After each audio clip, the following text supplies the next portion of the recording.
Hi, folks. Thanks for watching my monologue. As America starts to reopen, just remember that Guns Etc. never closed. They still have over 10,200 square feet of ammo, firearms, and accessories, including safes, and they remain open for business. Stop by their huge store in Mesa or just click on gunsetcetera.com. And if you like my monologues, please subscribe to 960 The Patriots YouTube channel. Thanks. Welcome back. Happy June 2nd, 2020. We live not in interesting times, as the old Chinese proverb wishes, but confused times. Just for fun, I decided to see how the corrupt media was dealing with everything this morning, and I tuned into CBS Morning News. First main story there was how astounded everyone was because President Trump cleared Lafayette Square with tear gas, so he could then dramatically walk to the St. John's Church across from the White House and hold up a Bible for a political prop. He didn't. It was not the story. It's everywhere, and it's everywhere wrong. Park Service cleared Lafayette. They didn't do it on Trump's or anyone's at the White House orders. They did it because they were being pelted with thrown objects. Thrown objects, you say? How could this be in a peaceful demonstration? Oh, also, they didn't use tear gas. Then everyone was mad Donald Trump walked to church and held up a Bible there. Not sure what would be better to hold up at a church. People are not mad the church was burned and boarded up. They are mad that the president walked there and stood in front of it to show strength and that church burnings would no longer be tolerated or final. When you are more angry that a president shows up at your church than that your church was burned and shuttered, you have a moral compass problem. But it seems a lot of moral compasses are broken right now. North is south, up is down, south is north, down is up. Meanwhile, Joe Biden spoke at a church yesterday and condemned Donald Trump, condemned him politically, even lied, saying he'd have closed the nation down a month before Trump, which is not bloody likely given nobody had died from COVID a month before Donald Trump issued isolation orders and recommendations. We do know Biden criticized Trump for shutting down some forms of international travel, but for Biden to use a church to give a political speech is seemingly fine. For Trump to stand in front of a church and hold up a Bible is not. We have a moral compass problem. North is south, up is down, south is north, and down is up.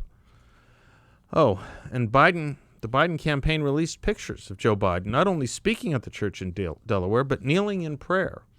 And the church, which had been closed for the last 3 months, had fresh flowers.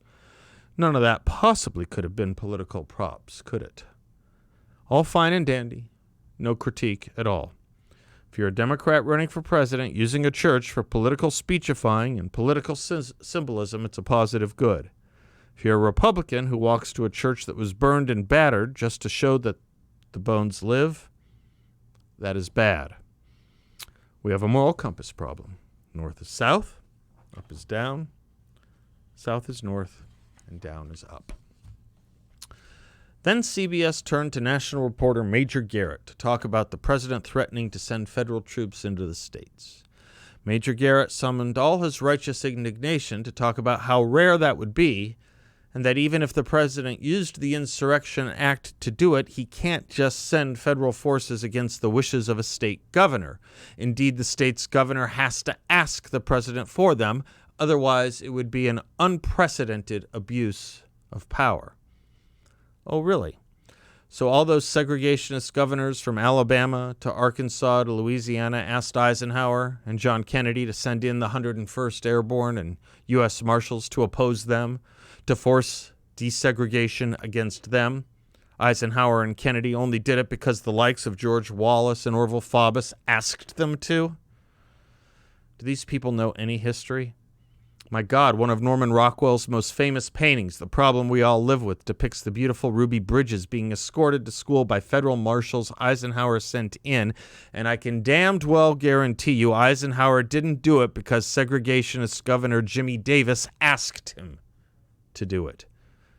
You all are following me here, right? The very reason Eisenhower and Kennedy used federal troops was because the governors wouldn't enforce desegregation. But say it with me. North is south, up is down, south is north, and down is up. Beyond history, how about the actual law? Let me read verbatim from the Congressional Research Service on the use of the Insurrection Act. The CRS, by the way, is available to CBS, as it is available to you, as it is available to me online. Here it is. Quote, Section 253 of Title 10 permits the President to use the armed forces to suppress any insurrection, domestic violence, unlawful combination, or conspiracy if law enforcement is hindered within a state and law enforcement is unable to protect individuals, or if the unlawful action obstructs the execution of the laws of the United States or impedes the course of justice under those laws. Close quote.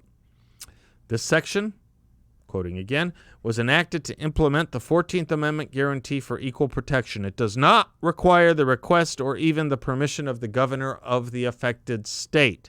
Close quote. Shall I read that sentence again? Quote, it does not require the request or even the permission of the governor of the affected state. Close quote. Maybe CBS can now read it too and issue a correction. Don't hold your breath.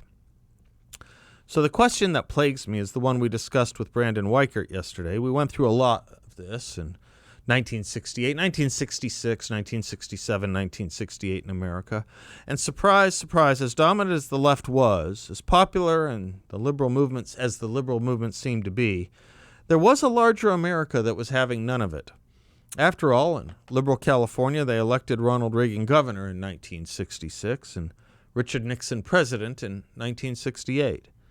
Nixon and Reagan understood that the protesters and rioters did not represent most Americans' values, and the media was shocked when Reagan fired back at them for encouraging the problems, the protests, particularly at Berkeley. It was in his 1968 convention speech that Nixon spoke to all this. Some of what he said was, quote, as we look at America, we see cities enveloped in smoke and flame. We hear sirens in the night. We see Americans hating each other, fighting each other, killing each other at home. And as we see and hear these things, millions of Americans cry out in anguish. Did we come all the way for this?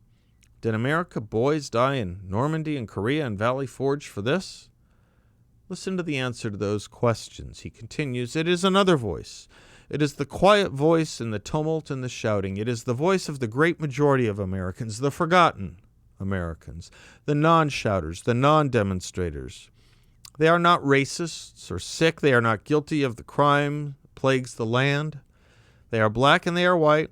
They're native-born and they're foreign-born. They're young and they're old. They work in America's factories. They run America's businesses. They serve in America's government. They provide most of the soldiers who died to keep them free. They give drive to the spirit of America. They give lift to the American dream. They give steel to the backbone of America. They are good people. They are decent people. They work and they save and they pay their taxes and they care. Like Theodore Roosevelt, they know that this country will not be a good place for any of us to live unless it is a good place for all of us to live in it. This, I say to you tonight, is the real voice of America. In this year of 1968, this is the message it will broadcast to America and to the world.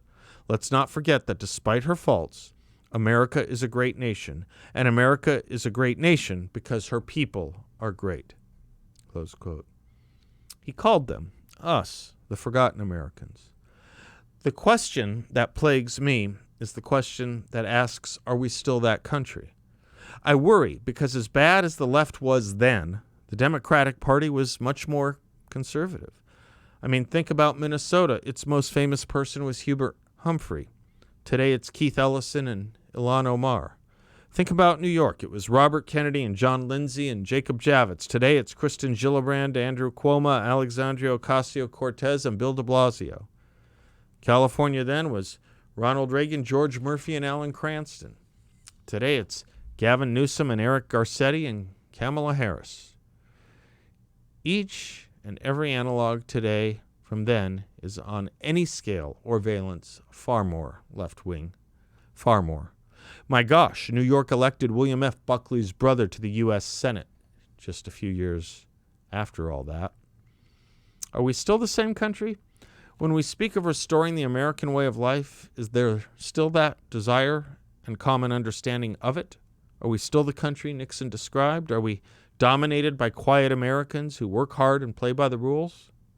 And if we are not, do understand, part of the problem is fueled exactly by the kind of reporting you got from CBS this morning. Wrong and biased. Perhaps I should say biasedly wrong in every main story.